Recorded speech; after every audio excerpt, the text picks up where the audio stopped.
This is Tom Fox. I'd like to welcome you to the newest addition to the Compliance Podcast Network, Two Gurus Talk Compliance. We are ready to talk all things compliance, corporate ethics, ESG, governance, and whatever else is on our minds and the minds of the experts in our field. So this week, we are covering two Supreme Court cases that will affect compliance profession, the latest from the DOJ, and whistleblower trends. But first, Tom, how has your week been, and what is the most interesting development to you? So, first of all, Kristy, I've wanted to do this with you for a long time. I'm thrilled that we're finally going to be able to do this. We're going to have a ton of fun doing it. I hope our audience enjoys this as much as we do. I got interested, Kristy, in a Supreme Court case around the attorney-client privilege. That is garnering more and more, particularly around white-collar cases now because of the DOJ's insistence of what it calls extraordinary cooperation that we'll talk about in another segment. And I worry that things that you and I thought, either when we sat in the GC chair or we sat as outside counsel, thought were privileged, may not be. So the case involved, I'm not going to name the cases, but there's a split in circuits in the United States. The Ninth Circuit Court of Appeal, where you practice, or where you reside rather, in California, Oregon, and Washington State, have what's called the dual purpose test. And the dual purpose test says if there is a communication by an in-house counsel and it has two purposes, one business, one legal, it's protected, as long as there's some legal reason for the communication, whether it's oral, verbal, or in writing. The more narrow test is called the primary purpose test. And that is where I live in Texas, which is covered by the Fifth Circuit. And the primary purpose test says that the primary purpose of the communication must be legal. There can be other items, but the primary purpose must be. I was excited in January because there was a case coming out of California which was going to rule on these competing tests. For reasons completely unclear to everyone, in early February, the U.S. Supreme Court revoked the certiorari grant after oral argument, extraordinarily rare, saying it was improvidently granted. So we don't know why. But it really raises a whole host of questions, and I've talked to some law professors and other practitioners. But here's the questions I want to pose. You're in California. You're an in-house counsel. You're a general counsel in a corporation, and you provide legal advice. Are you covered where you sit? Are you covered where the advice was given to? So say you're a multi-state corporation or a multinational corporation, and you're advising someone in another state, like Texas, or outside the United States. That's one question. Question two is, who is the ultimate receiver of the advice? They hold the privilege. The attorney doesn't hold the privilege. So is it the corporation's headquarters? Is it the corporation's corporate office? Is it the corporation where you sit? Is it the corporation where the advice goes? So we have all of these questions that I don't pretend to know the answer to, but it seems to me it makes it extraordinarily difficult for you as an in-house practitioner, legal practitioner, or if you're a compliance officer sitting in the legal department. What is the nature of your advice? And given the DOJ's pronouncements, starting with the Monaco and forward to the changes in the corporate enforcement policy, I know that have interested you, are we risking thinking something's covered and turning out it's not covered because the DOJ says, oh no, that advice was used in a company headquartered in Texas or a company that had an office in Texas. It's not dual purpose, it's primary purpose. So we get it. Very confusing. You would think this would be as an important an issue the Supreme Court decide as there would have been, but we don't know the answer. So I have lots of questions and I haven't found any answers yet. Now, given the split in the courts, what do you think is the best approach? And all those questions that you just posited, it seems to me that it would be for, frankly, in-house attorneys and in-house attorneys warning outside counsel to really separate business communications, scheduling, anything else from legal advice. How else are you going to make sure you meet all three of the different court interpretations of this? I'm not sure you can, because every memo I wrote in-house was a mixture of legal and business, because I took, if I knew the legal answer, say indemnities, I was an indemnity guru, so I would opine on indemnities. I was a genius at Texas indemnity law, but that's where it ended. So I was opining on indemnities from Louisiana to Delaware to Singapore, of course, basing it all on Texas law. Then you have to apply it to the facts. So that's a memo that has both business and legal in it. The primary purpose was to advise a business person on what to do, but it did have legal, if not legal citations, legal reasoning in it. So I'm not sure in the corporate context how you can separate that out. It's a little bit easier, I think, as outside counsel because you tend to be given a question, or the senior partner will formulate the question he or she wants answered, and you focus on that and you give them a legal opinion on that, clearly labeled legal opinion. Now, you may apply that to the facts, but it's a legal opinion. So I'm not quite sure if you can really break that out in, once again, on the in-house context, because everything you do is in the context of how do we do this deal? How do we stay out of trouble? How do we fix X? How do we remediate? How do we move forward? But it's always in the business setting. Yeah. More to come, except maybe not, because the Supreme Court vacated it really without telling us what they wanted to do. And speaking of the Supreme Court, the thing I wanted to talk about next is regarding an article in the Wall Street Journal about the Supreme Court taking up the consideration of the Consumer Financial Protection Bureau's funding. This comes out of the Fifth Circuit. Thank you again, Texans and Tom, for that. Basically, what happened was this CFPB, as it's normally called, was created in 2010, part of the Dodd-Frank financial overhaul. So its mission was to safeguard consumer welfare following the consumer crisis, the big two. But to fund the organization, the regulation allows the CFPB director to set the budget subject to various caps. So the director, him or herself, gets to choose the budget. The Fifth Circuit heard a case brought by payday lenders who were real unhappy with all of these new protections. Basically, they said that when the regulations were put in place by CFPB, that the funding was they wanted it to be done through an annual congressional appropriations bill. And because that wasn't what happened, their funding was unconstitutional, and therefore any rules that they made were unconstitutional or couldn't be put into place. Now, the Fifth Circuit agreed. So the Supreme Court decided to take this up. And in my opinion, if they agree with the Fifth Circuit, we're in real trouble with this, right? The only way to fund it would be through the annual congressional appropriations. And the Wall Street Journal starts to talk a bit about the politics behind this, because the Democrats have long supported the CFPB, right? Thinking it's critical oversight for consumers against predatory financial activities, where the Republicans have criticized it, and I'm quoting, as an instrument of runaway government regulation with too much power, unquote. And there's a really interesting quote in this article from a man named Richard Hunt, who was the former head of the Consumer Bankers Association. And he says that there's a good number of Republicans who don't want to give the CFPB any funding whatsoever and would like to see it dissolve.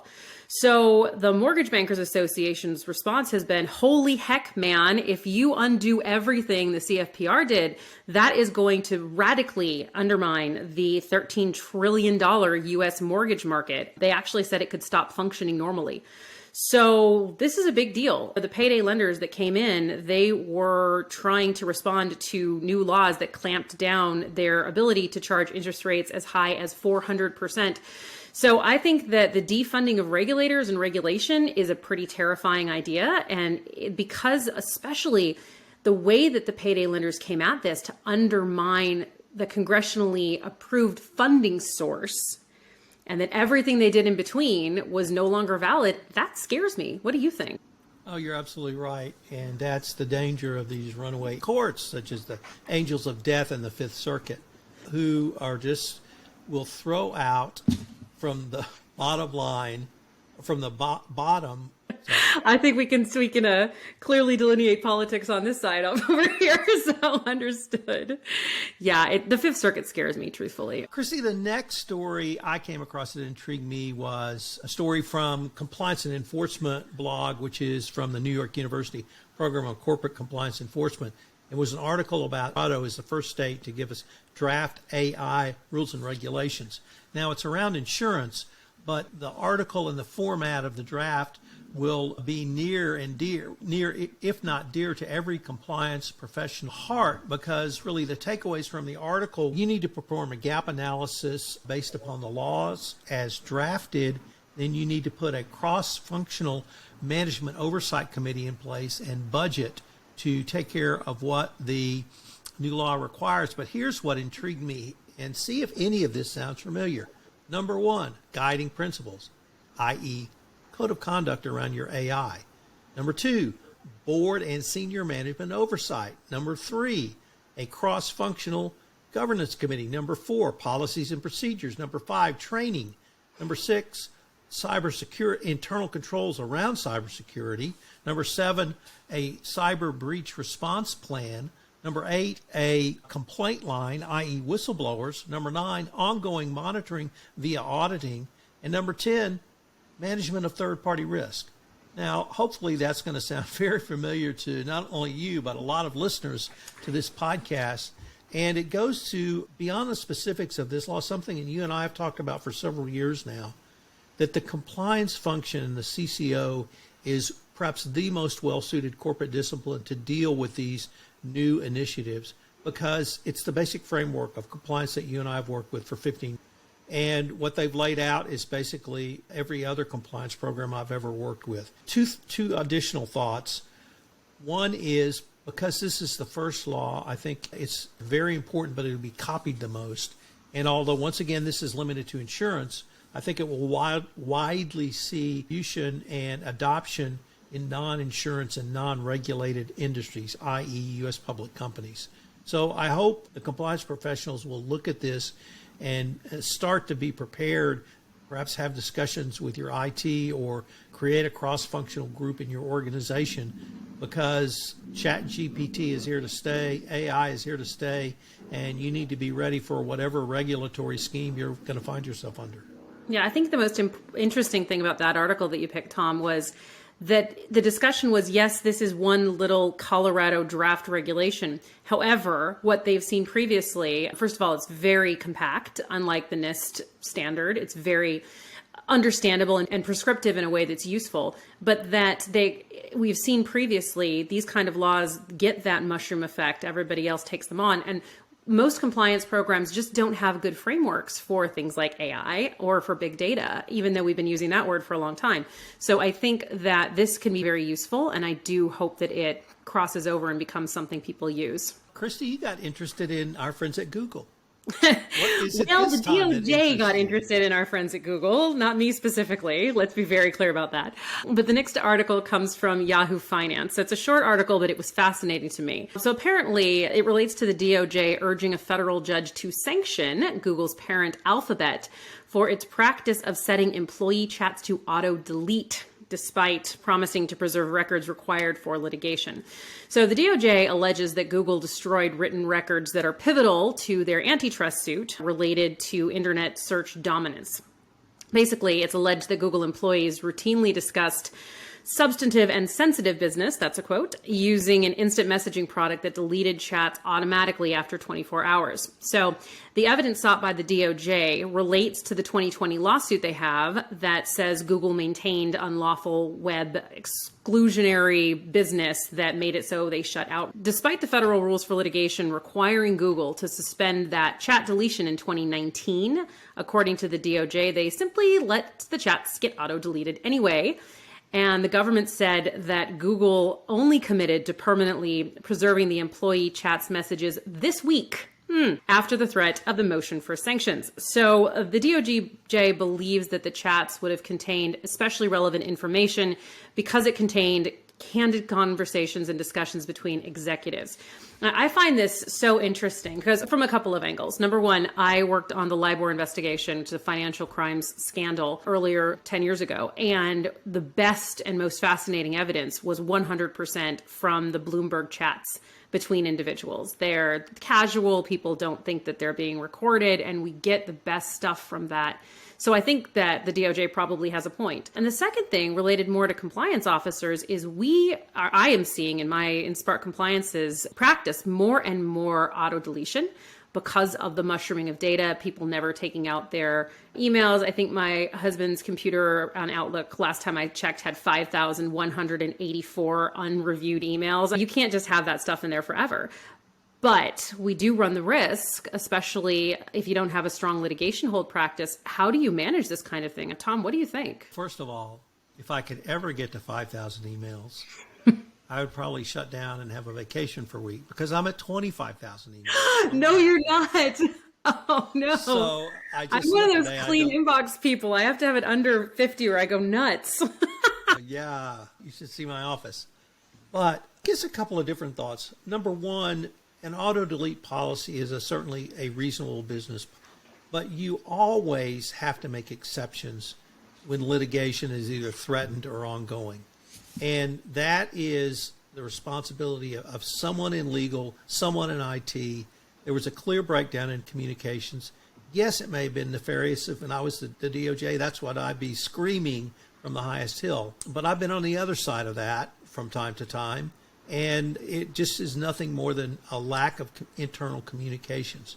Someone in legal has to have a handle on that, and they have to make sure that the automatic auto-deletion function is disabled on whatever the selected computers are, the selected individuals. You can have a targeted focus. You don't have to do a company-wide, but there has to be some response.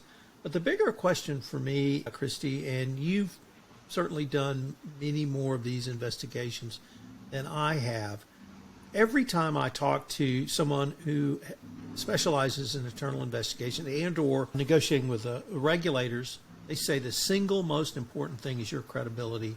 And this usually the first question is, are the documents tied down? And if you can answer that and answer truthfully and be correct, that's going to build you credibility, which will enhance your relationship through the pendency of that particular investigation and maybe throughout your relationship with that regulator. But if you say one thing and your client has done another, you have big egg on your face and it's a step backwards. And so from that sort of dynamic, all of the people who have done that tell me they absolutely have to make sure. They can't just say to an associate, make sure this is done or just check on it. It has to be checked on. It has to be verified, and it has to be continually monitored. It's too important. And just the headline of the article you circulated was bad enough. And it makes Google look like they are doing something that they shouldn't have, whether or not they did or didn't. You've got to pay attention to this. Someone has to be responsible for this in-house, and it has to be accomplished. You can't just say, rid me of this meddlesome priest. And actually go fire that meddlesome priest. Yep, absolutely. I have long wondered and worried about Miranda warnings in the corporate investigative context. Now, we have something in the corporate world called the Upjohn warning, and everyone who's ever done an investigation understands what the Upjohn warnings are. And the Upjohn warnings tell a witness that the lawyer represents the client and the client holds the privilege, and the lawyer does not represent the witness. Miranda, of course, is a criminal procedural warning which says anything you say can and will be held against you in the court of law. Dick Casson has also been talking about this for a long time. And in a recent blog post, he talked about the Upjohn component of these warnings. And he suggested that there be two, perhaps additional additions to the Upjohn warning.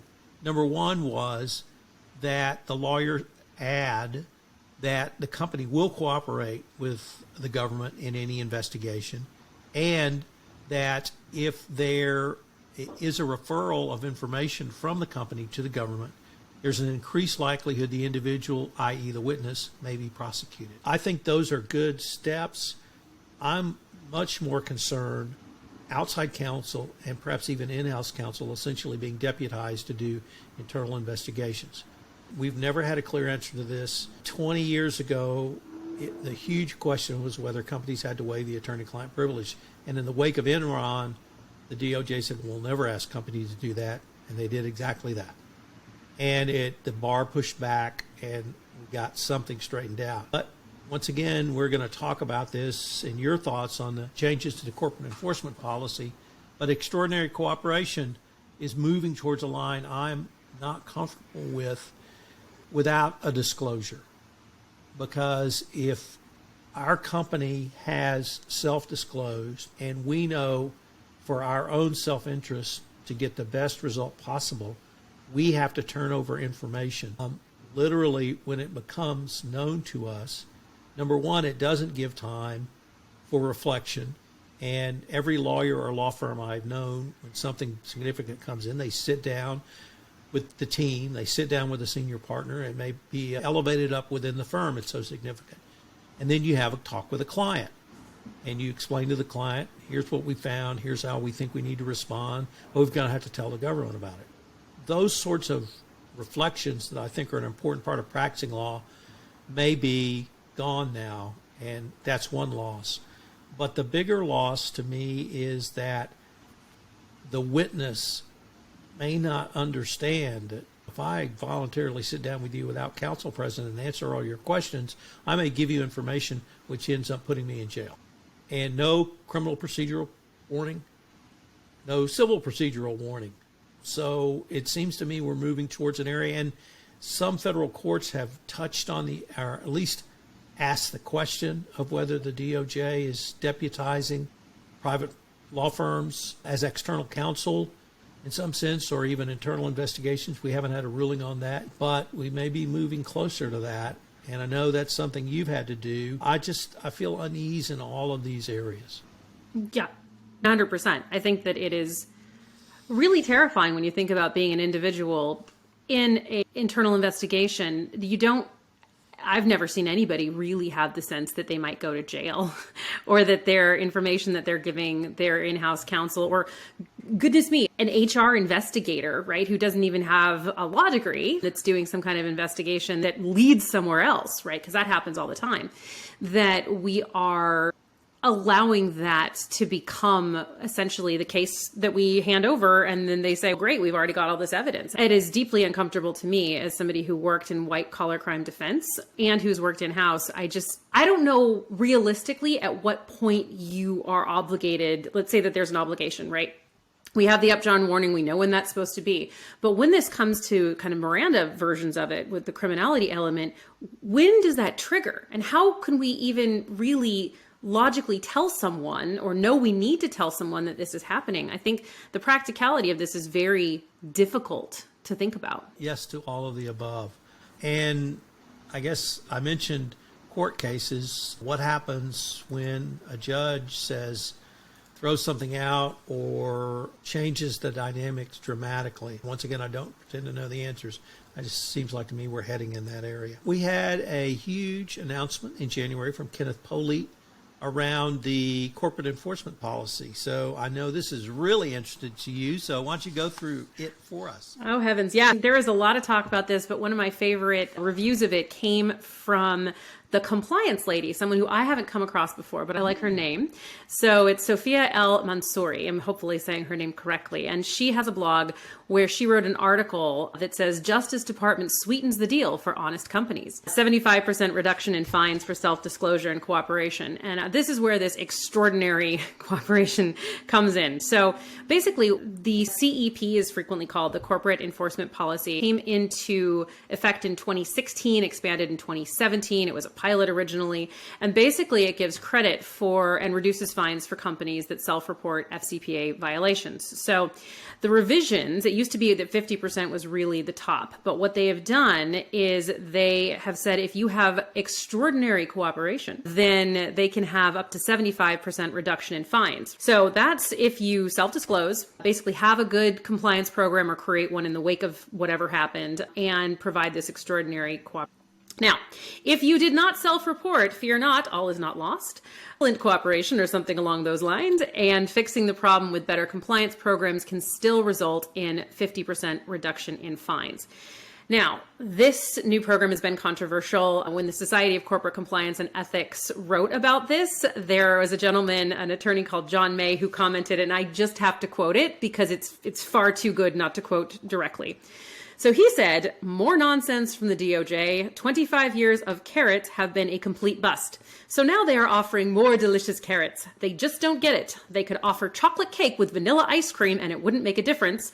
The board and C-suite are far more afraid of their reputation, their jobs, shareholder suits, and falling stock prices than they are about the small chance that they will get caught and have to what? Pay a fine and other penalties that represent 1/50th of their income for the year, and the likelihood that the worst sanction they'll face is a DP. The delicious carrots thing, right? It's such a great visual. Tom, Does this move anything? Are these delicious carrots, or are they actually chocolate cake that changes the corporate analysis internally? What do you think? First, we have to start with John May. John is perhaps the biggest curmudgeon in the white-collar defense market. And if he didn't exist, he'd have to be created, because somebody has to say that. And he does. And he says it all the time about everything. And so, although that was high art for John May, he's consistent in that message. Where I disagree with John is there may not be less, or I can't really speculate on the amount, more or less, of bribery and corruption, but I can say there's more compliance. And I don't think he sees a company trying to do business ethically and in compliance as a positive. The second thing is, it seems to me the DOJ is what they want is self-disclosure. Self-disclosure more than stopping this, because they believe, one, if they do get self-disclosure, the ancillary benefit will be to self-disclose, and if it's all sticks, nobody's ever going to self-disclose. In December of 2021, the Biden administration released their strategy on combating corruption, elevating anti-corruption to corruption to a national security issue, and they have pumped a lot of money and will continue to do so in anti-corruption in a wide variety of areas beyond our FCPA remit, or at least where we started with our FCPA remit. And part of that is partnering with corporations to stop corruption through self-disclosure. We've seen that in other areas, export control and money laundering. So we're seeing a movement towards that by our government.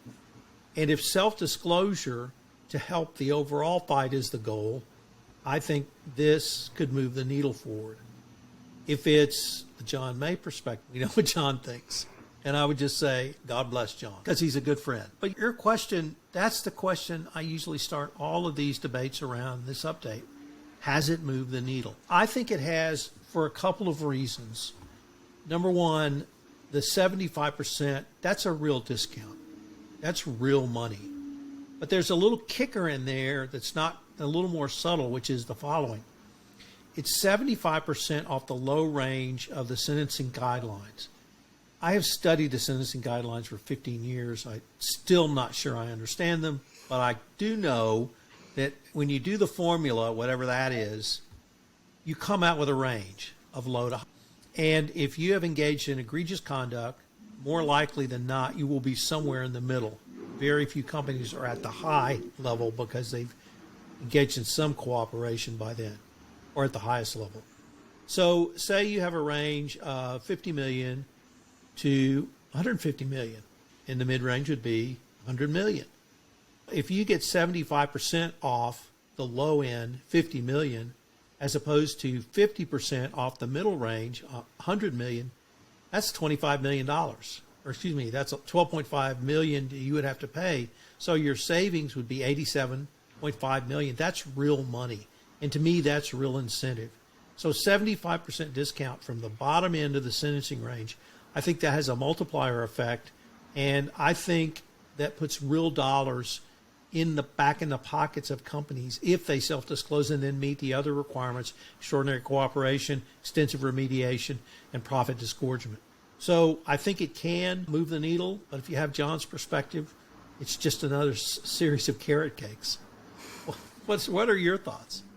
I tend to be a little bit cynical, but I do think it benefits compliance practitioners regardless, because I think whether or not there is a self-disclosure, from what I have seen in my work, the scramble to make the compliance program better tends to be the first thing anyway, because if you don't self-disclose, you still know what happened and you still know you could get caught. And your best remedy for that is to have a good compliance program, because part two, of course, is number one, did you self-disclose? Question two is, did you have a good compliance program at the time or after? Did you invest in it? So I think regardless, it keeps the pressure on, because any kind of announcement like this gets people talking, gets articles written, and that it helps the compliance people to talk to their boards, have another. Next, I was very intrigued by an article in the Harvard Law School Forum on Corporate Governance. If you don't subscribe to this, it's free. It's got some great articles on all forms of corporate governance, some in our compliance area, but a much wider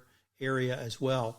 And there was an article on third-party risk management oversight from the board perspective. And you rarely see articles about third-party risk management oversight from the board perspective. So I was very intrigued and even excited to see this article. But it went in a little bit different direction than I was anticipating. But it's consistent with the board's requirement of oversight as defined by Caremark. Because the article really said this is not about third-party sales agents, commission sales agents, distributors, or anyone else selling. This is every third party. This is ESG third parties. This is supply chain third parties. This is to the nth degree third parties, second, third, fourth, 5, and 6 levels down. This is just-in-time suppliers. These are alternative suppliers. It's anyone who has a contract with your company. And yes, that can be a customer. You typically don't think of a customer as a third party. There's money laundering risks. So it gave a framework for the board to properly oversee third parties, but not limited to third parties on the sales side of your business in high-risk countries. So I thought it was a really good article from that point. It was a good reminder for me that that's the role of the board. It's not to look at, are we paying too much of a commission in Outer Mongolia to this agent? It is, you need to look at all of your third parties, and you need to look at it from an oversight perspective, and you need to make sure the senior executives are managing the risks. Anything from your perspective on this? I would point to those who have practiced in the conflict mineral space since Dodd-Frank came into being. And they actually were mandated by law to do that, literally down to the mine, to know where that mineral came from. And universally, they said two things. One, as you said, it's a simple exercise, but it's not easy. But number two, when they did the exercise, they realized from a business process perspective, there were multiple redundancies, there were overlap, there were sometimes paying inconsistent prices for the same product, sometimes from the same mine because they have different contracts. And so they were able to bring a standardization in the business process arena. And so from the business process perspective, I think it's an important step to take, even if it's a royal pain in the wazoo to have to do it. You're good. I got the same message, but I'm still hearing you and seeing your beautiful face. I think they're all great. Probably chocolates, just because I'm a chocoholic. But chocolates, cookies, these were pretty good, though. Lots of food.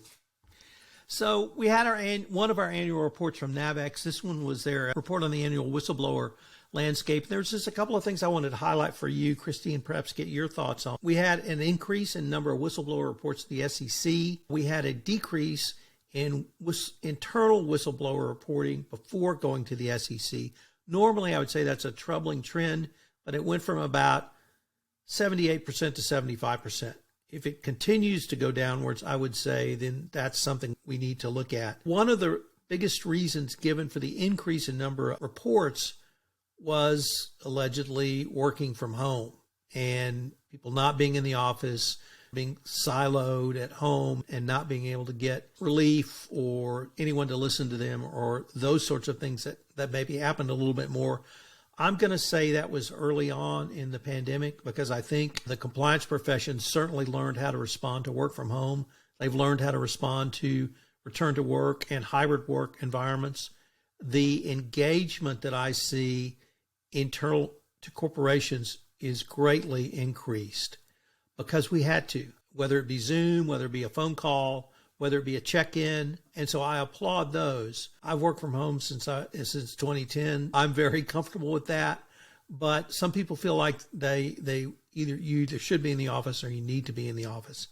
The recommendations that I would garnered from this is, number one, make sure your internal whistleblowing system is as good as you can make it. Of course, that means your anonymous reporting line, but it's also your middle managers. They're your front line of your whistleblower reporting line. And those are the people that need to be talking to their direct reports. Because if you have engendered trust between middle management and their direct reports, that's where you're going to see most of the information. And you can't ignore it. Once the information comes in, it has to be evaluated, triaged. It has to be then sent to an appropriate level of review, whether that's, as you said a little bit earlier, the non-lawyer HR investigator, whether it's the Kristy Grant-Hart, or whether we got to call the chairman of the audit committee now. That has to be done. Then on the investigative front, whatever the allegation is, you've got to do something, I think, within 2 weeks. Now, I understand if it's a more significant issue that's going to take more time, but you have to be in a position to make that decision. Yes, I have to call Kristy. We have to call Kristy now, and she has to get over here now. And guess what? She's going to drop the next 3 months of her life. If it's that sort of, so I think responding quickly, keeping the whistleblower in the loop to the extent you can, in that relationship, not simply saying there'll be no retaliation, but making damn well sure there's no retaliation, are all a part of not only engendering trust, but maintaining trust. And then finally, I was with a guy yesterday, and he wants to start a leadership class. And he's a wonderful gentleman, served in Vietnam, older than me. And he said, Tom, I'm just tired. I'm tired of these people who they feel like they're entitled. And I'm like, oh, that's great. That's the leadership you're going to say? Don't be entitled. Get off your ass and do what I did in the 1960s. That's going to go over like a lead balloon.